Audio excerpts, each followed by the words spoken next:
Unions challenge the new pension law, and Governor Pat Quinn gives his take on the state of the state. That's next on Capitol View.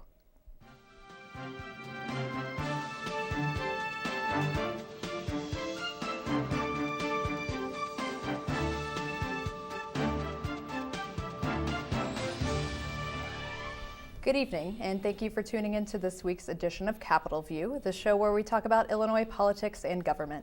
I'm your host, Jamey Dunn with Illinois Issues magazine, and with me on this special State of the State edition of Capitol View, we have Brian Mackey, State House reporter with Illinois Public Radio and WUIS. Brian, thanks for being here. Happy to do it. Nicole Wilson with 24/7 News. Nicole, glad you're here. Thank you. And Pat Yeagle with Illinois Times. Hi, Pat, glad you're back. Thanks for having me. So we're going to start off this week with pension news. I know it's been a while since we've talked about pension reform on the show. Just kidding. But the unions finally got together their massive lawsuit against the new pension law. We're seeing a big class action that includes lots of folks from throughout the state. Brian, can you tell us a little bit about the suit? Yeah, so this is the fourth lawsuit that we've seen against this pension law, and it's the one we've really been waiting for. It's the We Are One coalition. It includes some of the biggest labor unions in the state of Illinois. They represent public school teachers, prison guards, university employees, just a huge collection of people, and they finally filed their lawsuit. They call this pension law theft. They say it takes away their benefits that they were promised and are guaranteed by the Illinois Constitution. And this is kind of the final piece that we've been waiting for the legal challenges we're going to have to this pension law. So Pat, what does this mean for the pension law next? What are we going to see happen here? Frankly, it's anybody's guess because it really all just depends on what the Supreme Court does. I mean, Brian's been covering the Supreme Court a lot longer than I have, and I think you know that the justices are just completely not. They're not weighing in. They've been quiet. Yeah. Well, it's not predictable, right? So yeah, exactly. We think of the Supreme Court in Washington, and we hear of cases going there. Right. It's going to be 5-4, and we can pretty much guess the way 8 of the justices are usually going to go in cases. The Illinois Supreme Court, although it is majority Democrat, 4-3, it doesn't really break down in the kind of partisan way we've come to expect from the U.S. Supreme Court in Washington. Exactly. So it's really anyone's guess as to what they're going to do. Yeah, and of course, they can keep putting the law into implementing the law in the meantime unless they get an injunction, but that hasn't happened yet to my knowledge. No, there hasn't been an injunction. Right, the union said that they are still, keeping that option open. They're hoping to work out an injunction with Attorney General Lisa Madigan, but they haven't gotten there yet, so they would have to ask a judge to kind of put the brakes on things.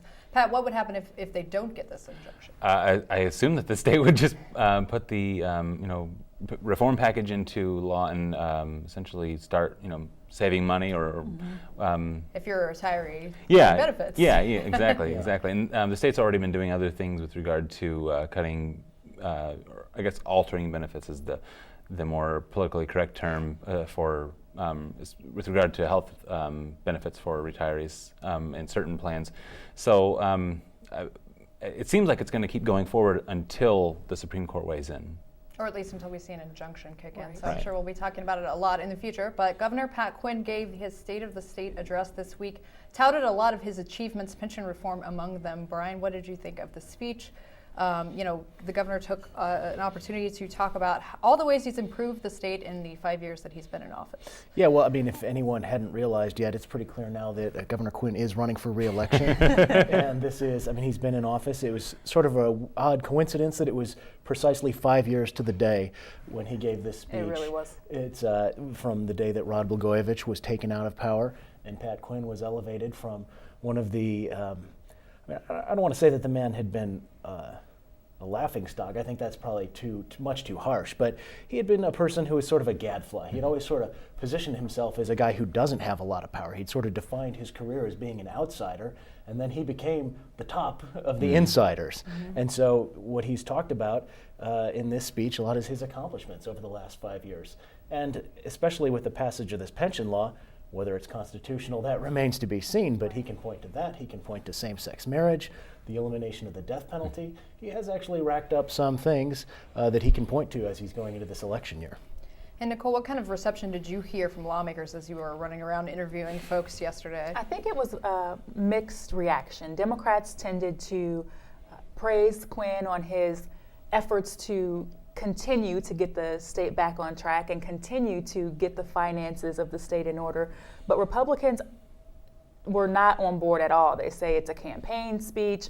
Quinn is painting a rosier picture than what really is happening in the state. They're pointing to the 8.6% unemployment rate. They're talking to a massive backlog of unpaid bills, and they're saying Quinn completely neglected to talk about those issues. And it's the state of the state. So the job of Governor Quinn in the state of the state is to paint a rosy picture. What I've accomplished, what I want to do. That's what the state of the state is for. Now, a lot of people were asking, he's giving all of these programs, how is he going to pay for it? Well, that comes up during the budget address next month.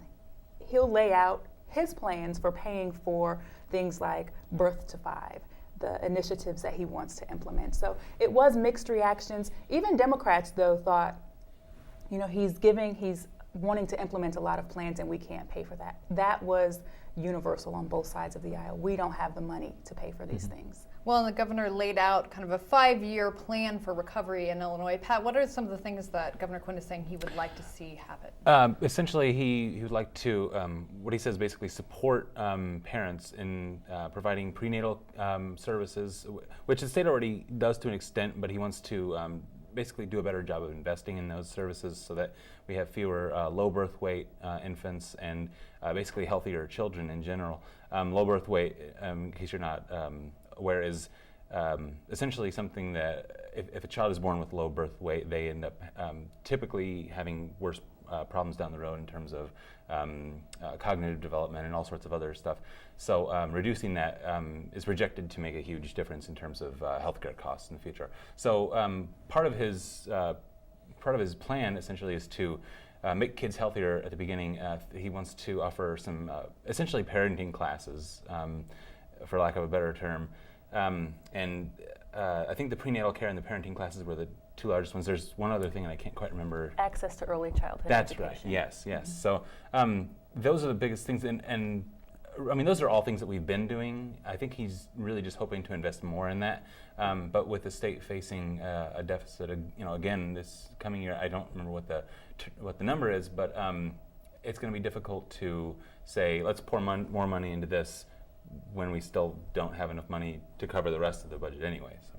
Well, and the governor also focused on increasing funding for scholarship programs for college students and called for an increase in the minimum wage. Brian, these are points that we've heard from Governor Quinn a lot. We're also hearing this a lot from Democrats in general, across the country. Barack Obama has made the case for the similar programs in the State of the Union this year and last year. Is this a rallying cry to his base? What is he doing with these? Yeah, it's interesting. I talked to Doug Whitley, who's the president of the Illinois Chamber of Commerce, a big business group here in Illinois. Of course, they represent a lot of big corporations, and he thinks that this is a sort of a union organizing tool, right? He says the unions are really behind this big minimum wage push, and he thinks that there's an issue that's being tied here, in his opinion, inappropriately, which is an idea of a living wage and a minimum wage. And so the counter argument to the raising the minimum wage, because sure, the Democrats have come up with a talking point that's pretty compelling, which is if you're willing to work 40 hours a week, you shouldn't have to live in poverty. And that seems reasonable enough. But what the counter argument is that people who are making minimum wage are college students, high school students for the most part, and that what we really should be focusing our state's efforts on are improving educational opportunities, getting more people into community college, maybe vocational programs, so that they don't have to take minimum wage jobs. They can try and get more skills and get a better wage job.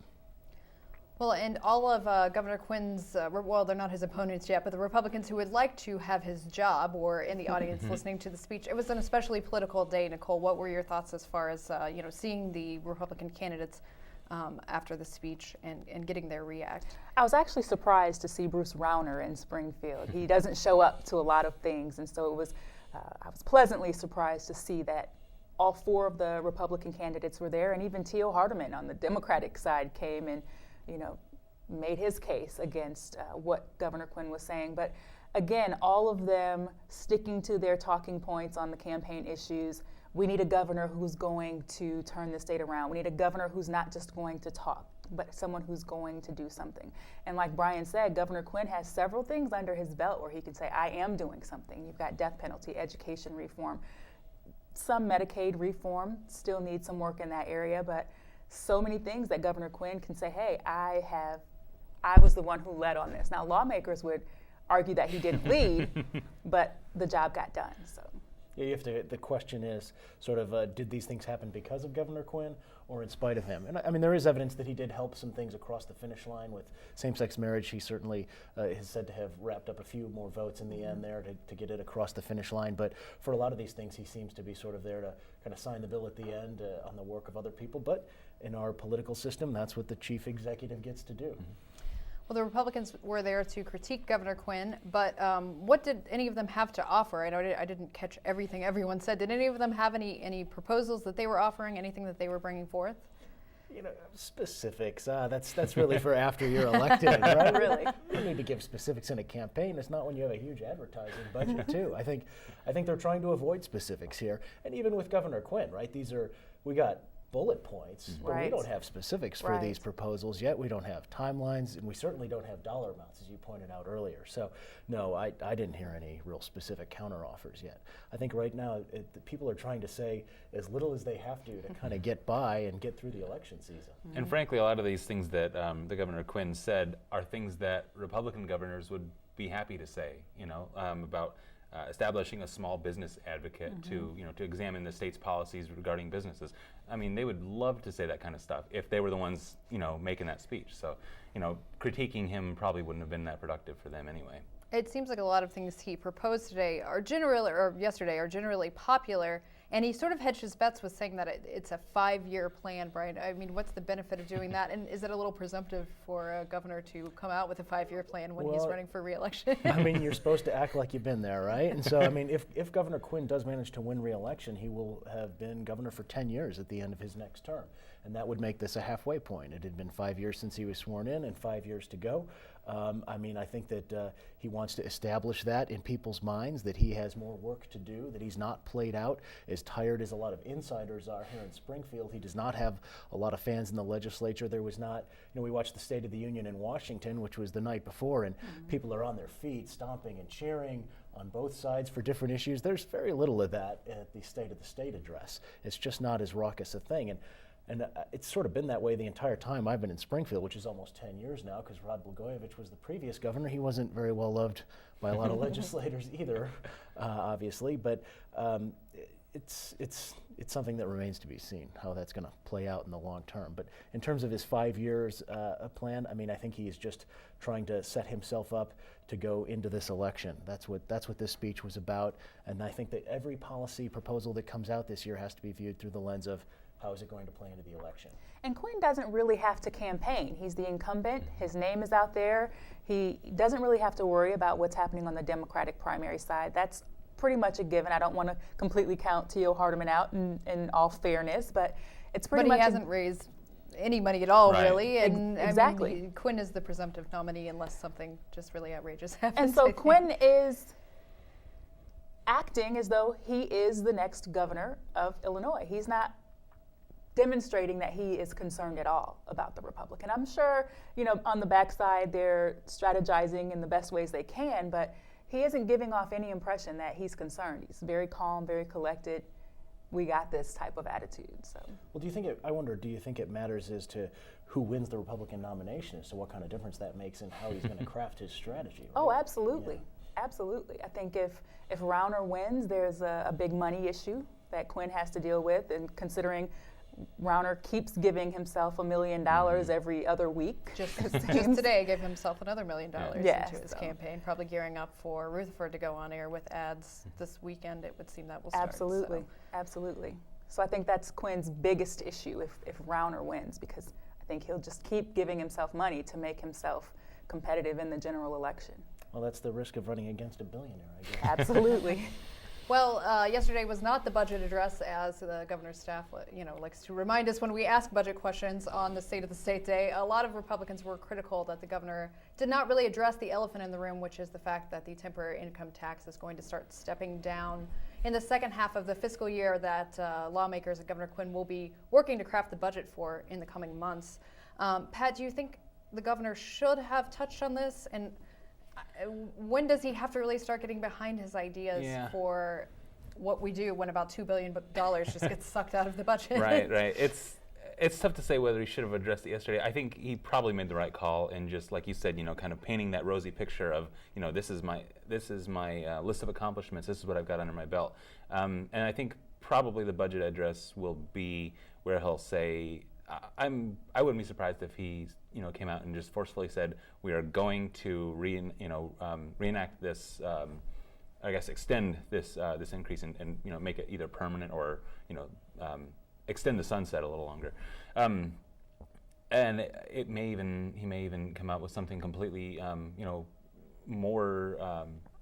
I don't want to say extreme. That's the wrong word, but further that maybe increase it even further or come up with some other tax. I know they've talked about service taxes in the past on things like fur coats and sun tanning and stuff like that. So there's always the possibility that he'll come up with something even further than the income tax. But well, I don't know. I would be pretty surprised if they actually came out early this year before the election and said, let's raise the taxes, because that would probably not be very favorable to the Democrats. Right. But one of the things I have heard, and the Republicans are really kind of sounding an alarm about this, is that there could be a 6-month budget, right? So you said the tax increase expires at the end of this year. That's literally December 31st, 2014. That's only halfway through the next budget year. Illinois generally passes a budget and it goes from July through the following June. It could be in this case that they just pass a 6-month budget and say, we're going to leave it to the next governor, or we'll just leave it to the lame duck section, which is after the election. Mm-hmm. And of course, that's when a lot of the most exciting things happen Right, here absolutely. in Springfield, right? The death penalty was repealed. Oh, absolutely. Yeah. The income tax. Exactly. Now, I spoke with Senator Dave Kaler yesterday, and he did come out and say, you know what, we made a mistake by not making the income tax increase permanent to begin with. And he says we need to make it permanent and then consider other ways to provide relief to the taxpayers, whether it be a property tax, adjustments in the property tax, or what have you. But he did say we need to do this, and we can't keep cutting our way out. We can't lose that revenue, and we've cut education, we've cut in Medicaid, and we keep cutting, and ultimately these become financial issues within the community. Now the cost is transferred to the police or the prisons, and we're just transferring the cost, and we're not really saving anything. So that's his take on what we need to do with that. And we could just see the governor come out with a sort of doomsday budget scenario where he says, okay, we need to fix this $1.5–2 billion hole in the budget that's going to be caused by this tax increase rolling back. Fine, we'll close the University of Illinois, or shut down all the prisons, or take away lawmakers' pay again. Yeah, who knows? Right. And he's done that in the past. With the the doomsday budget, he's done that several times, and it never really works because he never really gets his way. But there's always a reaction, and I think it generally does push the legislature in the direction that he wants, even if he doesn't get specifically what he's asking for. So. Well, and that seems maybe the most likely scenario, because new state law requires the governor to present a budget based on the current revenues. So while he could call for a tax increase, he has to base his budget off the numbers that we have right now. So probably a lot of red ink, right? Yeah, I mean, that seems to be the thing that's going to happen here, unless he can come up with some other magical solution or some kind of accounting trick to do that. One of the other, we talked about the pension lawsuit earlier. Most of the lawmakers I've talked to don't want to count those savings yet. So even though you're going to hear a lot of politicians talking about how much money we've saved Illinois this year by passing that pension law, they're not going to count that in their budgeting for the near term until the case is decided by the Supreme Court. And that'll be an interesting thing to watch for. We're always kind of watching for whether Governor Quinn's budget matches up with the revenue projections in the House and what the lawmakers want to do. That'll be interesting to see if Quinn does include those savings, how that's received among lawmakers. Probably not well, it would seem. Well, I mean, I don't want to say that nothing the governor suggests is received well by lawmakers, but he does have a pretty rough time with his proposals. Well, House Speaker Michael Madigan, in something that it's kind of a rare move for him, introduced legislation today on Thursday when we're filming, and put out a press release saying that he's putting this bill out there to cut the income tax rate for corporations. Brian, a lot of noise has been made out of this today. What's going on there? Folks are kind of looking at how corporations are being taxed in Illinois in general, it would seem. Yeah, in order to get the full picture on this, you have to remember that at the end of 2013, we had Office Max, which had merged with Office Depot, and they were deciding, should we locate in Illinois or should we locate in Florida? And they had asked the legislature for a special tax incentive, and the legislature didn't come up with it, and The same thing happened with Archer Daniels Midland, which was relocating its corporate headquarters from Decatur, was considering Chicago and said they wanted a tax incentive to do that. Neither of them got the tax incentive. ADM did end up staying in Chicago. Office Depot ended up decamping. They're going to be in Florida now instead of Naperville and taking more than 1,000 jobs with them. But this is something where the speaker came out and said that we can't keep having corporations coming to the General Assembly. Really, it just doesn't look good. It looks like pay to play. It looks like special treatment. It's not like any of us sitting here, anyone watching could go to the legislature and ask for, I think I'm going to move to Florida unless you cut my personal tax rate. So this is something where I think the speaker wants to take a more comprehensive approach. And it's, as with anything the speaker does, you have to try and figure out what chess moves he's planning in the future here. And is he trying to get people to vote on something, to get their roll calls so he can use it against him in future political campaigns? I'm not really sure, because corporation is one of those words that among Democrats and liberals tends to be kind of an evil thing. It's one of the buzzwords that you use to get people angry. So when you propose a corporate tax break as one of the top Democrats in Illinois, it certainly is interesting. Well, yeah, and Pat, might we see this, push for maybe a corporate tax break coupled with something else that corporations don't like a minimum wage increase or a tax increase, a general tax increase on income tax? Right. We were talking a little bit before the show about this could be a carrot for a future push toward perhaps progressive income tax, a bracketed system like the federal government has, or like you mentioned, the minimum wage increase, and it may actually be a campaign thing to help him, or I guess help his party in that. I know he's not a big fan of Pat Quinn, but he may actually be helping Pat Quinn out a little bit by making taxes a forefront issue again, by essentially helping make taxes, because Bruce Rauner is the front runner on the Republican side, and taxes are kind of his milieu. And if he can get in there and somehow stumble on taxes like he did with the minimum wage issue, then perhaps that might help Pat Quinn. And that's just kind of my own read into the speaker's like you said, chess moves, because he's always a few steps ahead of everybody else. So we'll see. Always. But it does seem a softer way to get into the overall tax conversation if we say we're going to look at the whole code and see what can benefit businesses and individuals, right, Brandon? I mean, we see that on the national level too, as far as trying to tackle some of these really difficult political issues. I mean, it's no surprise that Republicans generally have benefited from a strong relationship with the business community, and this is potentially a way to undercut that argument a little bit. We've seen this nationally, going back to Bill Clinton's presidency, where he really befriended business and got them on his side by having a lot of business-friendly proposals.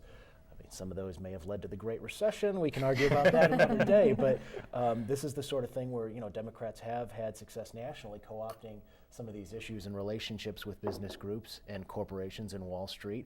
And so, I don't know, it could just be a move to win support there. But again, I would just caution anyone to not take anything at face value when it comes to the speaker.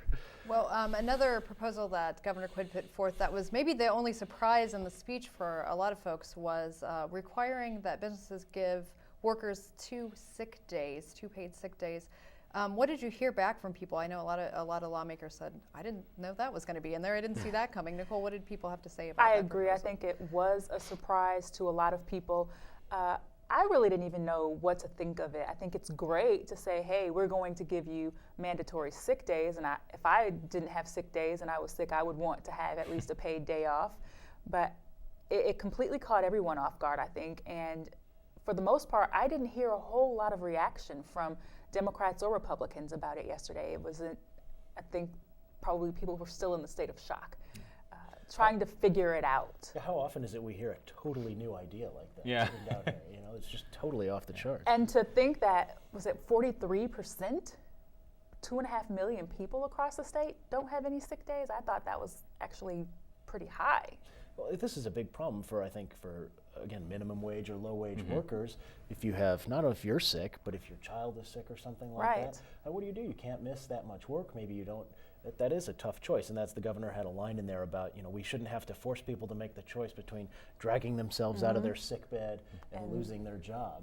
Right, or losing just the 8 Or hours even worth losing of the pay. which could be huge for someone. Right. But practically, like you mentioned, the minimum wage issue. That probably will affect mostly, unskilled jobs because a lot of the more skilled labor or skilled jobs, typically have sick days built into the benefits package. So I don't see it getting a lot of pushback from most businesses. I mean, sure, they'll probably say, this is a mandate. You can't just be pushing these mandates on us. But I don't really think it would have that much of an effect on businesses, and really only 2 days. That's only 2 days of pay. That's not really that much for. Well, again, I think this is where corporations, McDonald's can afford this Right, pretty easily. right. Probably it's a rounding error for them, but in terms of a small business, I think you'll have pretty strong pushback there. That's possible. The Federation of Independent Businesses is going to come out and say, independent business here in Illinois is already hurting. This corporate tax proposal we were just talking about from the speaker, that doesn't affect small businesses and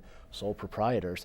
This is something where, again, you're going to have, I think, business could strongly resist this. So we kind of have this conversation every state of the state, but what did you guys think was the takeaway for Illinoisans? Is this speech worthwhile? What do folks learn from the state of the state? Brian? Is it worthwhile? It is I have not done enough research as to why we have a state of the state and a budget address. Well, and we don't always. Sometimes it's been combined. And it has, and that seems to be a much more reasonable way. I was trying to think of where I first heard this line, but it's something, I paraphrased it in my story I did on the State of the State address, which is that the way government expresses itself best is through how it spends money. And if this is the most important thing and the most clear way that you can tell where a government is going as to how it spends its money, then that should really be the focus of the big speech in the year. And so having two speeches like this, as somebody said to me yesterday, one of the Republican candidates, this is basically a political Pat Quinn re-election speech, and I think that's the takeaway. Well, and we're going to have to leave it at that. I'd like to thank my guests, Brian, Nicole, and Pat. Thank you for being here. And I'm your host, Jamey Dunn with Illinois Issues, and we'll see you next week on Capitol View.